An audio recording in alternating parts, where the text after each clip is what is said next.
On other hand side, you can do a lot of things. You can drop a table, drop table name. जब आप यूं लिखेंगे तो table recycle bin में चला जाएगा और वहां से आप वापस रोल बैक भी कर सकते हैं, like flash back. By default यहाँ पे डेटाबेस लेवल की कह लें कि रिसाइकल बिन होती है. जब आप लिखते हैं ना drop table name, so table don't going to be dropped, it would be inside recycle bin. But recycle bin वैसे ही जैसे विंडोज का है, कोई गारंटी नहीं कि भाई वहां से चीज रिकवर हो जाएगी.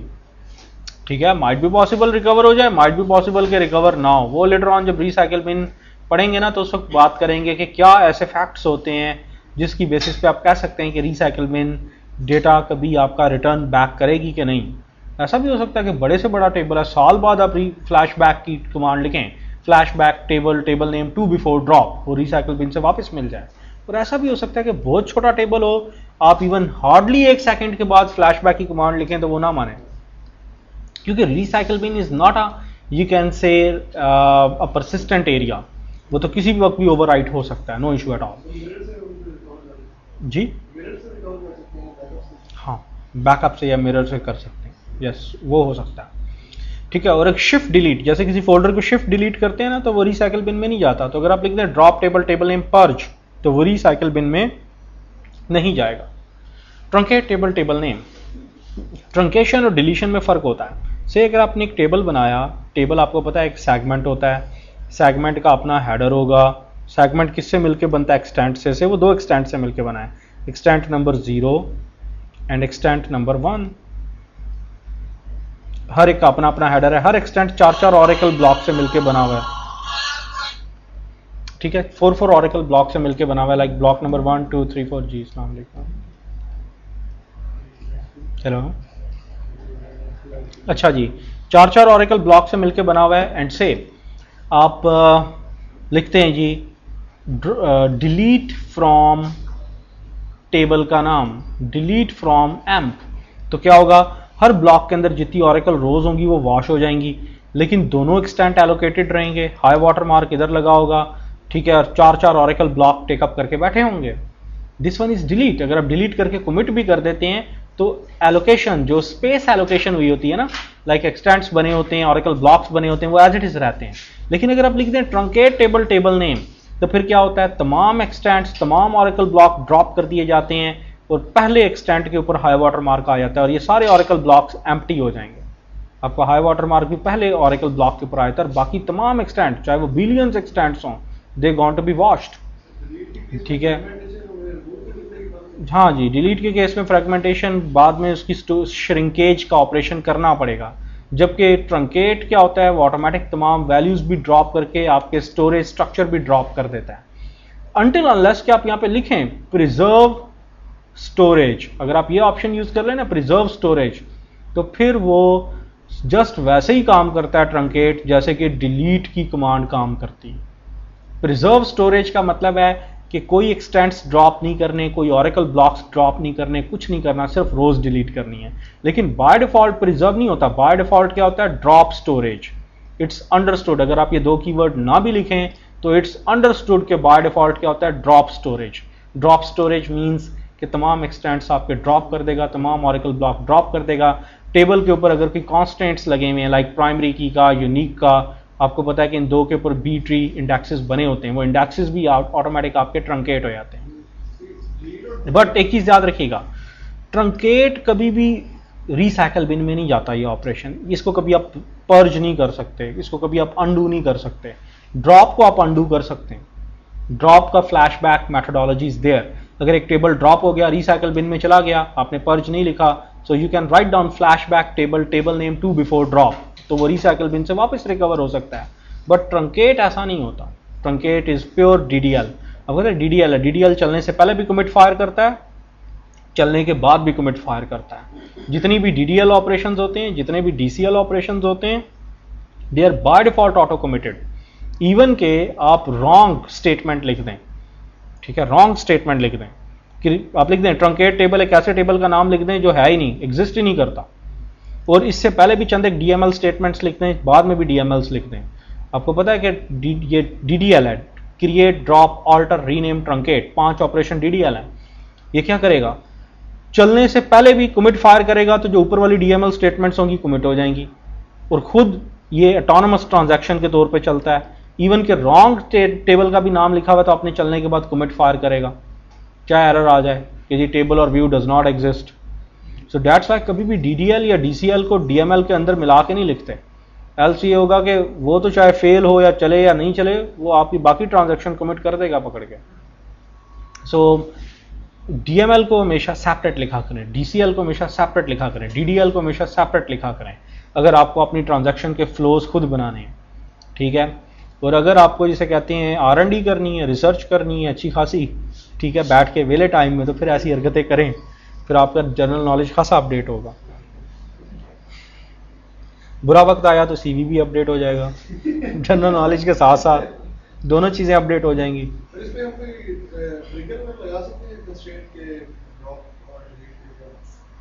ट्रिगर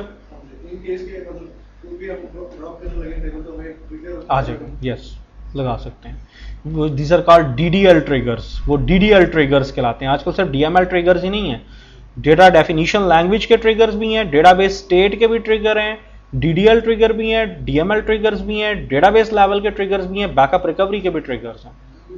तो अब ट्रिगर्स खासे लेवल के हैं, और वो सिर्फ जो आप पढ़ के आते हैं ना किसी जमाने में इंसर्ट अपडेट डिलीट के, वो रो या स्टेटमेंट लेवल डीएमएल ट्रिगर्स हैं। दुनिया खासी आगे निकल गई है। चलें ये बात करते हैं जरा इंडेक्सेस की। इंडेक्सेस में दो टाइप्स हैं, दोनों बड़ी बेसिक टाइप्स हैं, बी ट्री और बिटमैप, जो आपके सिलेबस में है। इंडेक्सेस बड़ी टाइप्स के होते हैं। आप जो पढ़ रहे हैं these are primary indexes. Primary indexes दो तरह के फिजिकल नेचर के अकॉर्डिंगली, एक कहलाता है बी ट्री, एक कहलाता है बिटमैप। फिर सेकेंडरी इंडेक्सेस भी होते हैं, फिर टर्शरी इंडेक्सेस भी होते हैं। सेकेंडरी इंडेक्स जैसे आपके पास क्या होता है, बिटमैप जॉइन इंडेक्स, एक टेबल के ऊपर बी ट्री लगा होता है, दूसरे प्राइमरी की वाले के ऊपर बी ट्री, फॉरेन की वाले पे बिटमैप। तो जो उनकी जॉइन की कंडीशन होती है ना, जो दोनों टेबल्स की जॉइन की कंडीशन लिखते हैं, उसके ऊपर एक नया इंडेक्स बना देते हैं कॉल्ड बिटमैप जॉइन इंडेक्स। फिर इसी तरह से tertiary indexes and so on. Indexes खासे हेल्पफुल होते हैं। इंडेक्सेस भी पार्टीशन या नॉन पार्टीशन टाइप के होते हैं। आप यहाँ पे जो पढ़ रहे हैं these are non partition indexes, ठीक है। लेकिन आपकी बुक देखें, बुक जैसे पेज चैप्टर 828, ये पार्टीशन इंडेक्स है। आपकी बुक पार्टीशन इंडेक्सेस पे चल रही है। किस पे कर रही है पार्टीशनिंग? चैप्टर नंबर पे, चैप्टर नंबर 1 का पेज नंबर 1, चैप्टर नंबर 1 का page number 2। Non partition index अगर आपका होता तो पेज 1 2 3 4 1000 2000 ऐसे होता, ठीक है। सो इंडेक्सेस क्वाइट लाइक, इनका बेनिफिट क्या होता है? क्विक सर्चिंग, सॉर्टिंग, वैल्यूज को क्विक सर्च सॉर्ट करके देना। बहुत टाइप्स हैं। फिजिकल भी अगर आप देखें तो 24 से ज़्यादा टाइप्स हैं। बी ट्रीज हैं, एल ट्रीज हैं, आर ट्रीज हैं, एन ट्रीज हैं, बहुत ट्रीज हैं। आपके सिलेबस में बहुत बेसिक टाइप्स हैं, 2 टाइप्स, बी ट्री, बिटमैप। इसमें कोई लॉजिकल नहीं कि जी 2 कॉलम से मिलके बना हुआ है, कॉन्कैटिनेटेड है, रिवर्स किया है, नहीं। मैं लॉजिकल को नहीं डिस्कस कर रहा, मैं फिजिकल एनाटॉमी को डिस्कस कर रहा हूँ। फिजिकल एनाटॉमी के अकॉर्डिंगली जब आप प्राइमरी की या यूनिक का कॉन्स्टेंट लगाते हैं तो बी ट्री इंडेक्स जनरेट होता है कॉल्ड बाइनरी ट्री इंडेक्स। और एक होता है bitmap. B tree OLTP environment में ज़्यादा यूज होता है, बिटमैप DW इन्वायरमेंट में ज़्यादा यूज होता है। अगर degree of cardinality quite high, mean हर एक वैल्यू यूनिक हो, तो बी ट्री यूज किया जाता है। अगर वैल्यू डुप्लीकेट्स हों तो बिटमैप यूज किया जाता है। High value of duplicacy, like जैसे अगर कोई सिटी डिस्ट्रिक्ट गवर्नमेंट का कोई हॉस्पिटल है, तो कोई चाइल्ड बर्थ के ऊपर अगर कोई आपका है लाइक जैसे वैलिड जेंडर्स और ओनली 2 मेल एंड फीमेल, तो लॉट ऑफ बेबीज होंगे जो जी मेल हुए, लॉट ऑफ जो फीमेल हैं, ठीक है। तो यहाँ पे देखिए सिर्फ degree of cardinality is only 2, male या फीमेल, ठीक है। सो द सेम वे कि जहाँ पे degree of cardinality quite low है वहाँ पे बिटमैप आप लोग यूज करते हैं। पहला आता है जी बी ट्री।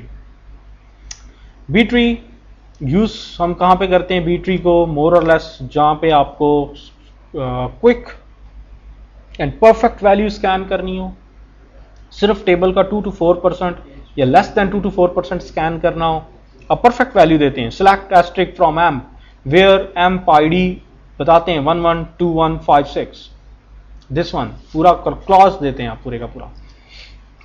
बी ट्री में क्या होता है?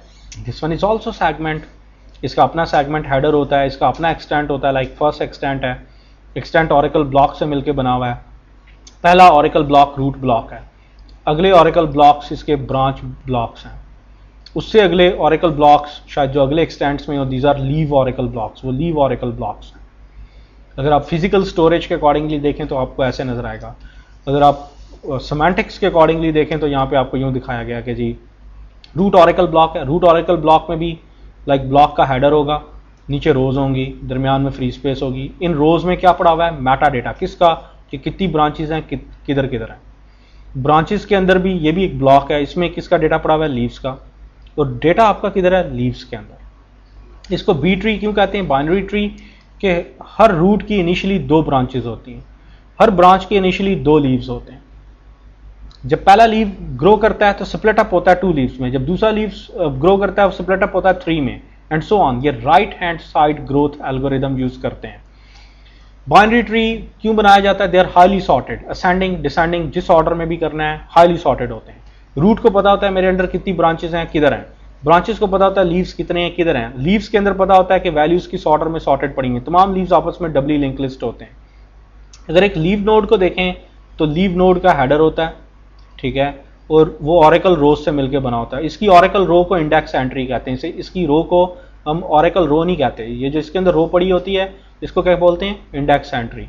जहाँ पे एक इंडेक्स एंट्री खत्म होगी वहीं पे अगली इंडेक्स एंट्री शुरू हो जाएगी, और एक पैट टाइम पे जाके लॉक हो जाएगा ब्लॉक, दरमियान में फ्री स्पेस होगी।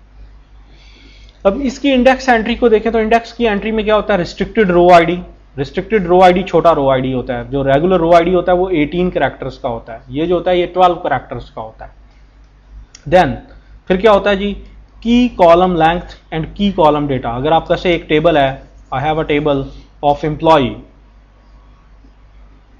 और मैं इसके बनाता हूं जी ID name salary. ID is key column, ये की कॉलम है। की कॉलम किसे कहते हैं? जिसके ऊपर आपने लाइक प्राइमरी की का कांस्टेंट लगाया। से इफ आईडी इज 111 इट्स की कॉलम, ये की कॉलम है आपका, और ये की डेटा कहलाता है 111, अगला 112, अगला 113। अब आपने इसके ऊपर प्राइमरी की का कांस्टेंट लगाया तो की कॉलम लेंथ कितनी है? 1 2 3। की कॉलम डेटा क्या है? 111। अगर ये कंपोजिट प्राइमरी की होती, आप आईडी और सीएनआईसी पे मिला के प्राइमरी की लगा रहे होते तो ये 2 कॉलम्स, फिर अगला कॉलम होता जी 11111, उसकी लेंथ आती 8 और उसका डेटा आगे आता 1111, लाइक दिस वन। आपको पता है कंपोजिट प्राइमरी की बन सकती है, और 32 कॉलम्स का कॉन्कैटिनेटेड इंडेक्स भी मैक्स हो सकता है, चाहे वो एडजेसेंट हो चाहे वो नॉन एडजेसेंट कॉलम्स हो। जरूरी नहीं कि एक के साथ दूसरा आ रहा हो, वो नॉन एडजेसेंट भी हो सकते हैं। 32 कॉलम्स का मिला के कंबाइंड इंडेक्स भी बन सकता है। तो यहां पे फिर वो 32 कॉलम्स, हर कॉलम की लेंथ हर कॉलम का डेटा, हर कॉलम की लेंथ हर कॉलम का डेटा।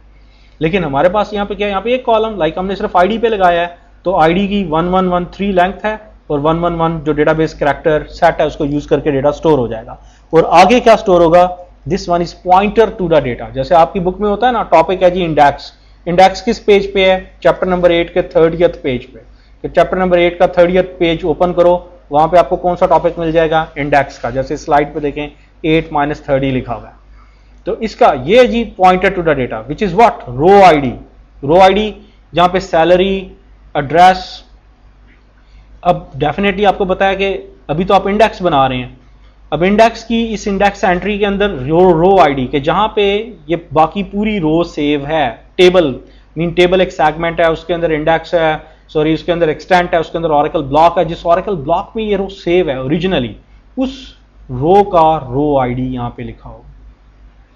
अब अगर से आप क्यूरी लिखें select asterisk from emp where emp ID is 111, CBO cost based optimizer देखेगा कि क्या इस एम्प आईडी के ऊपर कोई बी ट्री बना हुआ है।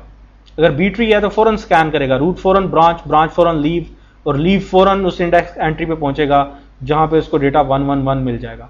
111 के अगेंस्ट देखेगा रो आईडी क्या है, रो आईडी क्या है, और रो आईडी पे बाकी सारी इंफॉर्मेशन, ये जो सिलेक्ट एस्ट्रिक फ्रॉम एम्प लिखा है ना, अगर आपने उसकी सैलरी, उसका एड्रेस, उसकी बाकी सारी चीजें पढ़नी है तो this one is pointed to the data.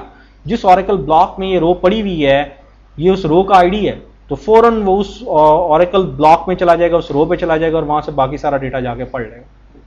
This one is a mechanism, आपकी बी ट्री इस तरह से हेल्पफुल होता है। बहरहाल ऑप्टिमाइजर कभी भी किसी बी ट्री को यूज नहीं करता अनटिल अनलेस कि कॉस्ट एडजस्टमेंट फैक्टर आजकल 95% होता है, अनटिल अनलेस उसको 95% बेनिफिट ना मिलता हो।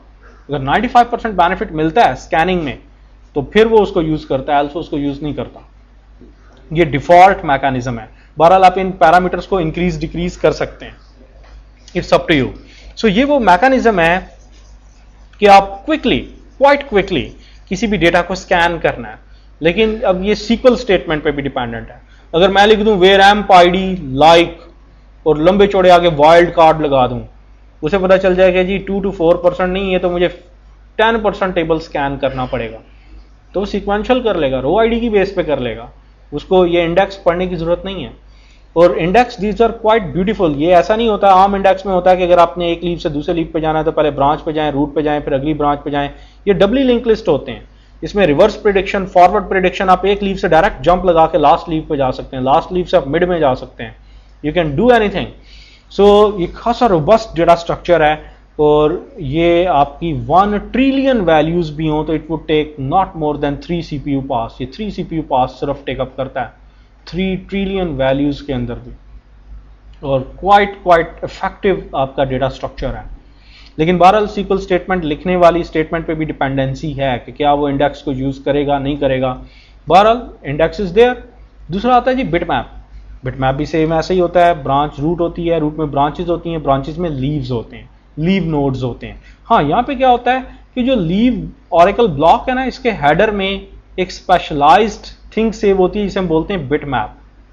दिस वन ऑरेकल का एक प्रोप्राइटरी एल्गोरिथम है कॉल्ड बिटमैप। बिटमैप की इंफॉर्मेशन, जीरोस एंड वंस की इंफॉर्मेशन सेव होती है, जिसको पढ़ते ही पता चल जाता है कि इस ऑरेकल ब्लॉक की किस रो पे किस टाइप का डेटा है। से आपकी बुक के अंदर एक केस डिस्कस किया गया है कि से आई have a table of tiles. Tiles produce करते हैं आप, lot of tiles, millions of tiles, but tiles के सिर्फ 4 कलर हैं। टाइल्स इसके अंदर कलर का एक कॉलम है, ठीक है। Lot of tiles, ceramic tiles या किसी भी तरह की टाइल्स आपकी कोई कंपनी प्रोड्यूस करती है, 4 तरह की, yellow, red, green and blue. सिर्फ कार्डिनैलिटी इज 4, ठीक है। टाइल के कलर में यही वैल्यू आएगी, या ब्लू या ग्रीन या रेड या येलो, और बार बार रिपीट होगी।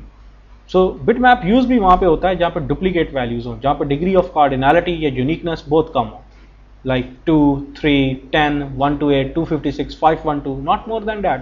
जहां पे जैसे होता है कैटेगरी, आइटम कैटेगरी 500 है जी हमारे पास, so you can create a bitmap on item category, ठीक है। सो बिटमैप क्या करता है, अब यहां पे मैं देखना चाहता हूं कि जी वो तमाम टाइल्स जिनका कलर ब्लू है वो लास्ट मंथ में आपने मैन्युफैक्चर की एंड दे आर डिफेक्टिव, मुझे उनकी डिटेल्स मिल जाए, ठीक है। where color is blue or where color is green or where color is yellow or where color is red। so bitmap is quite effective क्योंकि bitmap duplicate values को बहुत कह लें कि effectiveness के साथ separate करता है। अब यहाँ पे क्या होता है, रूट के नीचे ब्रांच लीव्स, ब्रांच के नीचे लीव नोड्स के हेडर के अंदर bitmap सेव है। अब bitmap जैसे कि यहाँ पे आपको जो केस डिपिक्ट किया जा रहा है वो केस एक ऐसा केस है जिससे अज्यूम करवाया जा रहा है आप लोगों से कि जो बिटमैप सेव है ये ब्लॉक नंबर 10 इतना है जी आपका, उसके आगे ऑरेकल ब्लॉक नंबर 11 शुरू हो जाता है, उसके आगे ऑरेकल ब्लॉक नंबर 12 शुरू हो जाता है, ठीक है। ब्लॉक नंबर 10 की 0th रो, ब्लॉक नंबर 10 की ये 0th रो है, 0 row, first row, second row, third row, fourth row, fifth row. Block number 10 की 0th रो जो कि डेटा फाइल नंबर 3 में पड़ी हुई है। हर फाइल का यूनिक आईडी होता है। अगर आप $$ डेटा फाइल को क्यूरी करें तो हर डेटा फाइल का यूनिक आईडी बताती है। इस फाइल का आईडी क्या है 3, लाइक इस example01.dbf का आईडी क्या है 3, वैसे 4 है आपके डेटाबेस में, से लेके 12th ऑरेकल ब्लॉक की 8 रो जो कि फाइल नंबर 3 में। सो ये जो बिटमैप पड़ा हुआ है सिर्फ इस कैपेबल है कि 10th ऑरेकल ब्लॉक की 0th रो से लेके 12th ऑरेकल ब्लॉक की 8 रो तक एड्रेसिंग करता है। ये start row ID, end row ID, start row ID और एंड रो आईडी इस लीव के हेडर में ही पड़ा होता है, जिसको देख के पता चल जाता है कि ये लीव कितने ऑरेकल ब्लॉक्स को, कितनी रोज को कह लें कि एड्रेस करता होगा। जैसे अगर, क्योंकि आपको पता है आपका जो ऑरेकल ब्लॉक है वो 8 किलोबाइट का है, उसमें कितनी रोज आ जाएंगी, बहुत ज़्यादा इंडेक्स एंट्रीज भी आ जाएंगी, तो 100-200, नॉट मोर देन डैट। बाकी इंडेक्स एंट्री किधर जाएंगी, वो अगले ऑरेकल ब्लॉक में जाएंगी। तो हर एक ब्लॉक के हेडर में start row ID, end row ID, कि भाई इसके अंदर जो बिट मैप पड़ा हुआ है वो कितनी रोज को एड्रेस करता है। जैसे ये है जी, ये 10th ऑरेकल ब्लॉक की 3rd 0th रो से लेके 12th ऑरेकल ब्लॉक की 8 रो, टोटल गिनने 25-26 सिर्फ रोज बनती हैं, और ये 25-26 उतने ही बिट मैप लिखे हुए। 1 डिपिक्ट्स, अगर ब्लू है ना, ब्लू कलर के अंदर जहां जहां 1 है, 1 का मतलब है कि इसमें ब्लू कलर है।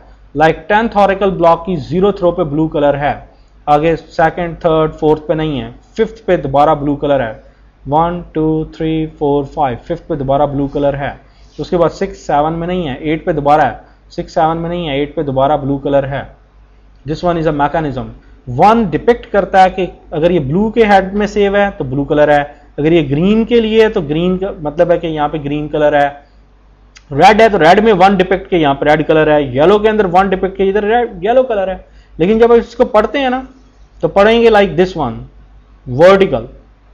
अगर एक, क्योंकि दोनों सबका स्टार्ट और एंड रो आईडी एक जैसा है चारों का, तो अगर एक एट अ टाइम एक ही कलर हो सकता है। अगर एक में करस्पॉन्डिंग बिट ऑन है तो बाकी तीनों में ऑफ होनी चाहिए। जैसे इसमें देखें 10th ऑरेकल ब्लॉक की 0th रो पे कौन सा कलर पड़ा हुआ है, ब्लू, तो बाकी तीनों क्या है, 0 0 0, इसका मतलब एक ही कलर है। अगली में देखें, अगली में अगले 10th ऑरेकल ब्लॉक की फर्स्ट रो पे 0, ब्लू भी 0, ग्रीन भी 0, रेड इज 1, इसका मतलब है कि रेड कलर यहां पे होना चाहिए। अब अगर मैं क्यूरी दूं वेयर कलर इज ब्लू और वेयर कलर इज ग्रीन और वेयर कलर इज रेड और वेयर कलर इज येलो, तो उसको जाके फिजिकली रोज तो पढ़ने की जरूरत ही नहीं है, वो तो डायरेक्ट जाएगा ब्लॉक के हेडर में, हेडर के अंदर ही सारी इंफॉर्मेशन ये बिट मैप पड़ा हुआ है।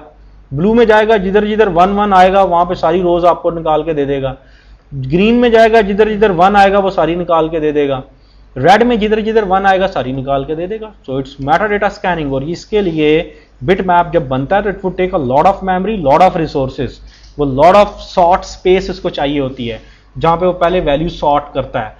इंडेक्सेस अपनी परफॉर्मेंस उस वक्त लूज कर देते हैं जब आप उनको मॉडिफाई करते हैं। देखिए अगर एक इंडेक्स है, इंडेक्स एक तो होता हमेशा सॉर्टेड है। अब अगर पेज नंबर 2 है, उसके बाद पेज नंबर 3 आ रहा है, 4 आ रहा है, 5 आ रहा है, 6 7 8 9 10, अगर मैं आज पेज नंबर 6 का इंडेक्स अरेज कर देता हूं, 7 का भी अरेज कर देता हूं, 5 के बाद अब डायरेक्ट पेज नंबर कितना आ रहा है, 8, कल को मुझे दोबारा पेज नंबर 6 का इंडेक्स एडअप करना है तो वो किधर एडअप होगा, 5 और 8 के दरमियान, उसकी जगह वही बनती है। इसलिए जब आप कभी कोई प्राइमरी की डिलीट करते हैं ना तो फिजिकल डिलीशन नहीं होती, लीव नोड में जब एक बार ब्रांच ये इंडेक्स एंट्री बन जाती है तो बन जाती है।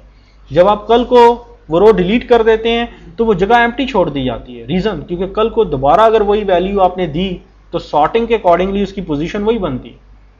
इसलिए इंडेक्सेस में डिलीशन हमेशा लॉजिकल होती है। हाँ जी, और दूसरा ये होता है कि इनकी इनवैलिडेशंस भी होती हैं। अगर 35% की वैल्यूज को ओवरऑल टेबल का जितना भी डेटा है अगर उसका 35% चेंज हो जाए तो इट मीन्स कि आपका इंडेक्स इनवैलिडेट हो जाता है। और बी ट्री के अंदर भी इतना मसला नहीं आता। बिट मैप में सबसे बड़ा प्रॉब्लम क्या आता है कि अगर मैं किसी मैं कहता हूं कि यार पहले ब्लू कलर था ना तो मैं 0 थ्रो पे अपडेट करके क्या कर देता हूं, कलर रेड। ये देखिए, ये मैं जहाँ पे मार्कर पे मैं ब्लू में क्या कर दिया, मैंने रेड, ये ऊपर इस जगह पे ब्लू कलर था मैंने रेड कर दिया। तो बिट मैप क्या होगा, ब्लू का 0, रेड की जगह इधर क्या हो जाएगा 1। वो तमाम के हेडर्स को लॉक करेगा, पहले इन तमाम हेडर्स को लॉक करेगा, तमाम के करस्पॉन्डिंग बिट मैप को अपडेट करेगा। इसका 0 करना है, इसका 1 करना है। तो यहाँ पे और ज्यादा मसला आ जाता है। यहाँ पे अगर आप कभी कह लें कि स्लाइट डीएमएल भी करेंगे तो पूरे का पूरा बिट मैप अपनी परफॉर्मेंस लूज कर जाएगा, क्योंकि रीजन इज दैट कि यहाँ पे update is quite costly.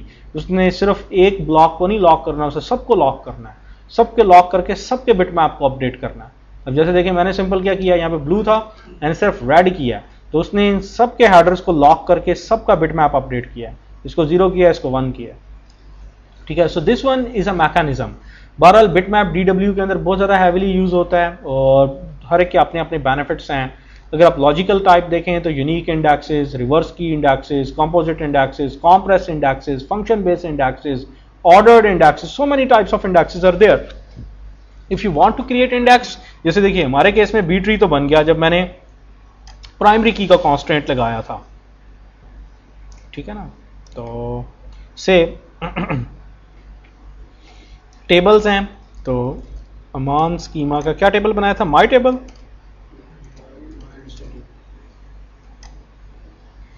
This one my table, ठीक. अब मैं कहता हूं कि डू व्हाट, एडिट इट. क्योंकि प्राइमरी की और यूनिक जो कांस्टेंट लगाएंगे उसके ऊपर तो वैसे बी ट्री बन जाएगा. और जब आप यूं खाली सिंटैक्स लिखते हैं ना, create index, that means create B tree index, ठीक है. अनटिल अनलेस अगर आपका कोई रिवर्स की है तो आपको लिखना पड़ता है create reverse B tree index. अगर आपका कंपोजिट है तो जैसे कंपोजिट इंडेक्स होगा तो आपको एक से ज्यादा कॉलम लिखने पड़ेंगे. और अगर बिटमैप होता है तो आपको यहां पे लिखना पड़ता है क्रिएट बिटमैप इंडेक्स. अगर बिटमैप के लिए कीवर्ड बिटमैप लिखना मैंडेटरी है, अगर नहीं लिखेंगे तो इट्स अंडरस्टूड कि बी ट्री इंडेक्स बनेगा. बी ट्री इंडेक्स यूनिक भी होता है, B tree index non unique भी होता है. अब ये देखिए यहां पे मैं ऐसा करता हूं, सैलरी लाइक हम लोगों ने कैटेगराइज किया हुआ है कि 4 तरह की बस सैलरी हो सकती है, 10,000, 20,000, 30,000, 40,000, बस इससे ऊपर कोई सैलरी नहीं, इसके ऊपर तसल्ली है सिर्फ. चलें तो ठीक है. So I am going to create index. अब हम इंडेक्स क्रिएट कर लेते हैं, सैलरी के ऊपर इंडेक्स क्रिएट कर लेते हैं ना. तो लाइक व्हाट, ऐसा कर लें, गो टू इंडेक्सेस,